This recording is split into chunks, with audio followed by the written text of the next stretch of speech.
Minecraft Survival. So this game is actually interactive, so meaning lahat ng makikita nating gifts down here are available for you guys to spawn. So ano nga bang main point ng ating game na to is to challenge the gamer to stay alive. So if we were able to stay alive, and then kill all of the mobs that they do spawn, that's gonna be +1 for us. But if we do die when they do spawn these mobs, that's gonna be -1 for us. So yun nga guys, we also have additional perks where if you're currently subscribed to me, you will get 150k points.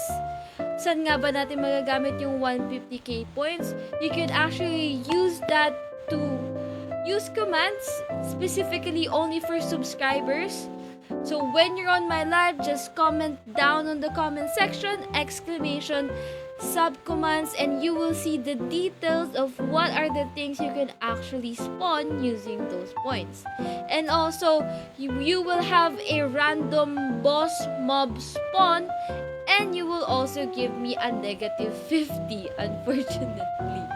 So those are the advantage of having a subscription perks. You will also have a exclusive stickers made by me and drawn by me. And also thank you so much guys. I hope to see you tonight on my stream on Minecraft Survival Interactive. Thank you for watching guys. Have a great day.